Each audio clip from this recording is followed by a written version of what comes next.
வணக்கம் நேயர்களே.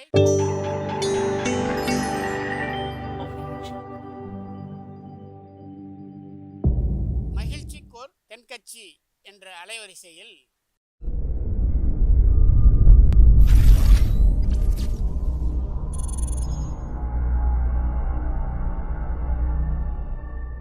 சிரிப்போம், சிந்திப்போம், செயல்படுவோம் என்ற தொடர் நிகழ்ச்சி தினமும் காலை 8 மணிக்கு யூடியூப் அலைவரிசையில் ஒளிபரப்பாகும் என்பதை மகிழ்ச்சியோடு தெரிவித்துக் கொள்கிறோம்.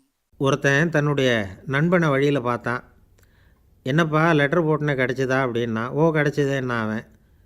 இவன் உடனே ஏன்டா போய் சொல்கிற, நான் உனக்கு லெட்டரே போடலை, சும்மா தான் கேட்டேன், உடனே கிடச்சிட்டுதுங்கிறியே அப்படின்னா.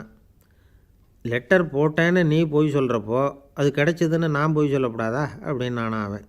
இப்படிப்பட்டவங்க சில பேர் இருந்தால் கூட இன்றைக்கி கடிதம் மூலமாக தொடர்பு கொள்ளாதவங்க இருக்கவே முடியாது.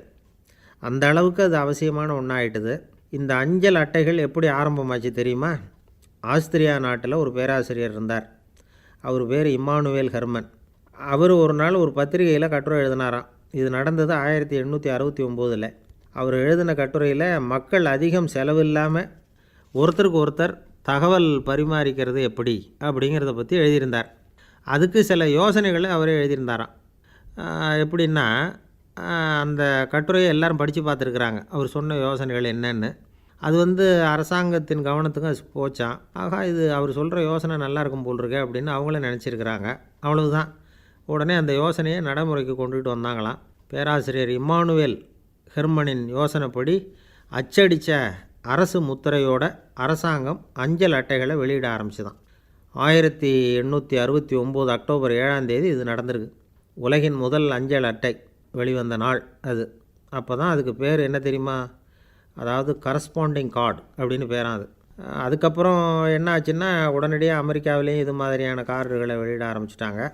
அங்கே இதுக்கு என்ன பேர் தெரியுமா? Postal card. அதுக்கப்புறம் 1870 இங்கிலாந்துலேயும் இதை வெளியிட்டாங்களாம். அதை வெளியிட்ட முதல் நாள் அன்னைக்கு என்ன நடந்தது தெரியுமா? மக்கள்லாம் ஏதோ நியாய விலை கடையில் நிற்கிறது மாதிரி பெரிய பெரிய க்யூ வரிசையில் நின்று இதை வாங்கினாங்களாம். நம்ம நாட்டில் முதல் அஞ்சலகம் 1927 கல்கத்தாவில் ஆரம்பமாயிருக்கு.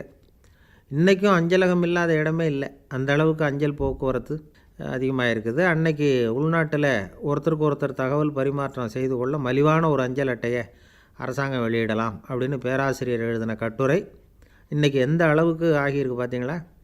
ஒருத்தன் ஒரு தபால் பெட்டிக்கு பக்கத்தில் தலையை வச்சுக்கிட்டு அவன் பாட்டுக்கு நின்றுக்கிட்டு இருந்திருக்கான். அங்கேருந்து இன்னொருத்தன் கேட்டிருக்கான், என்ன ஆச்சுன்னு. கொஞ்ச நேரத்துக்கு முன்னாடி இந்த தபால் பெட்டியில் ஒரு கார்டு எழுதி போட்டேன், விவரமெல்லாம் நல்லா தான் எழுதியிருக்கிறேன், ஆனால் அட்ரஸ் எழுத மறந்துட்டேன் அப்படின்னு நானான். உடனே அவன், அதுக்காக கவலைப்படாத, நான் போட்ட கார்டில் அட்ரஸ் எல்லாம் பின்கோடு உள்பட கரெக்டாக எழுதியிருக்கேன், ஆனால் விவரம் எழுத மறந்துட்டேன் நானான். கவலைப்படாத, கொஞ்ச நேரத்தில் தபால்காரர் ஒருவர், பெட்டியை திறந்ததும் நம்ம லெட்டரை கேட்டு வாங்கிக்கலாம்னா ஒருத்தன். கொஞ்ச நேரத்துக்கு முன்னாடி அவர் வந்தார், கேட்டேன், அதுக்கப்புறம் தான் மனசுக்கு ரொம்ப கஷ்டமாக போச்சுன்னானா இவன். ஏண்டான்னு கேட்டிருக்கான் அவன். இது தபால் புட்டு இல்லையா அப்படின்ட்டுருக்கான் இவன். ஐயா தென்கட்சி கோ சுவாமிநாதன் அவர்களின் மகிழ்ச்சிக்கோர் தென்கட்சி தொடர் நிகழ்ச்சியினை கேட்டு பயன்பெறுங்கள். நிகழ்ச்சியினை பிடித்திருந்தால் உங்களுக்கு கமெண்ட் பாக்ஸில் உங்கள் கமெண்ட்டுகளை பதிவு செய்யுங்கள், ஷேர் செய்யுங்கள், லைக் செய்யுங்கள், கண்டிப்பாக சப்ஸ்கிரைப் செய்யுங்கள். நன்றி, வணக்கம்.